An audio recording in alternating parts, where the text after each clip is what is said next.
primitive living may be old and rustic, but not with the new discoveries on this mysterious island, where modernism has never set foot as far as 60 decades ago. Despite various voyages and discoveries that molded the entire history of humankind, the Andaman Islands in the Indian Ocean's Bay of Bengal has proven that not all indigenous living have been able to completely adapt to the extreme evolution of culture and social living. North Sentinel Island, part of India's Andaman and Nicobar archipelagos in the Bay of Bengal, sits just 25 miles off the coast of South Andaman Islands and 30 miles away from its developed, globally connected provincial capital of Port Blair. About 28 square miles of forest. The island is roughly 1/5 larger than Manhattan. All of the other islands in the chain have been explored, and their respective native people have developed relations with the central government. But no outsider ever sets foot on the North Sentinel Island. In fact, New Delhi has set up a 3-mile exclusion zone around the island to protect its inhabitants, known as the Sentinelese. These people are believed to be pre-Neolithic, who through violent seclusion have remained possibly the most genuinely isolated people in the world, likely for thousands of years. The Sentinelese are one of the 100 uncontacted tribes left in the world, most of which live clustered in the remote West Papua and the Amazon rainforests of Brazil and Peru. But many of these uncontacted tribes are not totally isolated. As cultural rights organization Survival International points out, over time most people will learn something about their modern neighbors no matter what. However, many uncontacted tribes, either due to past atrocities visited upon them or lack of interest in what they see of our modern world, choose to remain disengaged. They are not pristine or primitive people, but rather shifting and dynamic cultures that preserve unique languages, systems of knowledge and skills. And because they are not completely separated, they are often subject to those who wish to contact them, either to attempt to evangelize and modernize them or even eradicate them to clear land for development. As such, the Sentinelese are unique even among the uncontacted tribes in their isolation from other cultures and external threats. This does not mean no one has ever run into Sentinelese. People have occasionally landed on or near Sentinel Island, but the islanders have always resisted contact, generally by shooting arrows at anyone who gets too close. One of the first recorded encounters with the locals of the island involves an escaped Indian convict who washed up on the shores in 1896. He was discovered abandoned on the shore shortly after, with his throat sliced and riddled with arrow holes. The fact that even neighboring tribes consider the Sentinelese language utterly incomprehensible suggests that they have maintained this hostile isolation for hundreds or maybe even thousands of years. India tried for many years to contact the Sentinelese, but the locals successfully hid from the first major anthropological missions in 1967 and fired arrows at the returnees in 1970 and 1973. Even National Geographic hasn't got any pictures of them.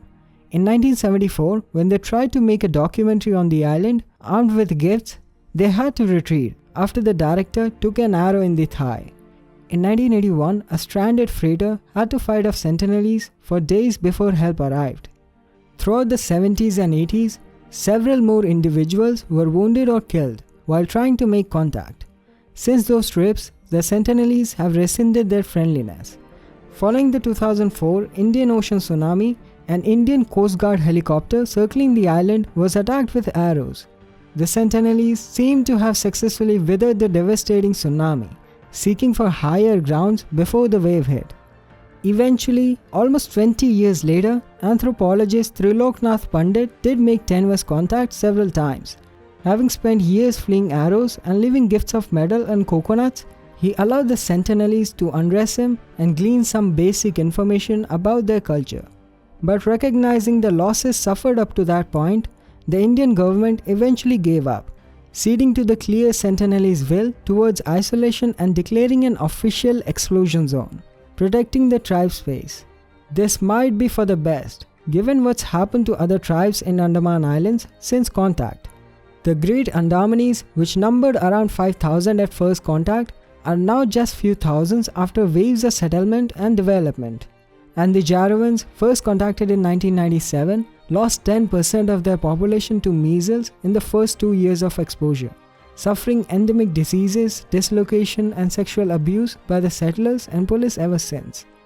During the 1800s, the British tried to make contact with the Sentinelese, but when they explored, they found abandoned villages, and the only people they found were 2 older people and 4 children.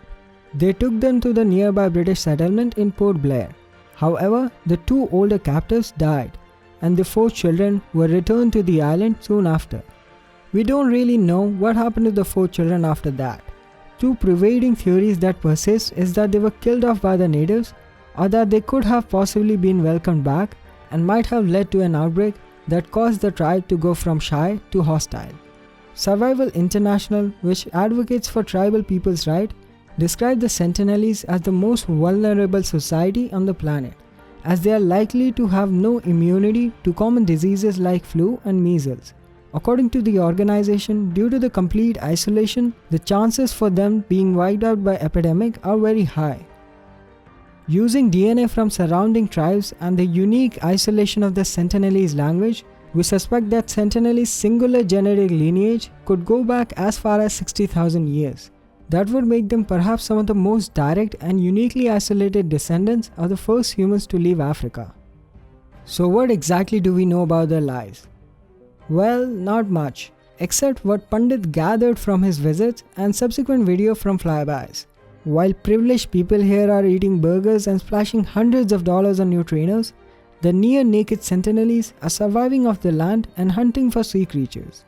We believe they eat coconuts and hunt turtles, lizards, wild animals, and small birds, with bows and javelin. We suspect they tip their arrows with metal salvaged from shipwrecks, but otherwise lack the modern technology, including the knowledge of how to make fire. They preserve embers from lightning strikes instead. We see them living in huts, making shallow canoes that cannot move into open ocean, greeting each other by sitting in each other's laps and slapping their buttocks, and singing in 2-note systems. Yet it is entirely possible that all of these observations may be just flukes and false impressions, given how little hard data we actually know about their culture. For all the tribe's luck and effort in maintaining that isolation, there are disturbing signs that outside world will soon break through their island by force.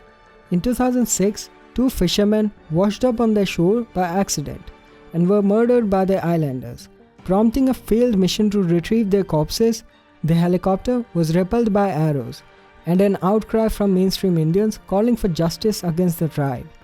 And just this year, local authorities admitted that island's waters have become attractive to illegal fishermen, and that some may be setting foot on the island. Although there is no indication they have contacted the Sentinelese yet, confrontation appears imminent. When it comes, perhaps the best we can do is prevent the kind of atrocities that may have moved the Sentinelese to violence in the past, and hopefully we can save as much of their unique history and culture as possible in the process.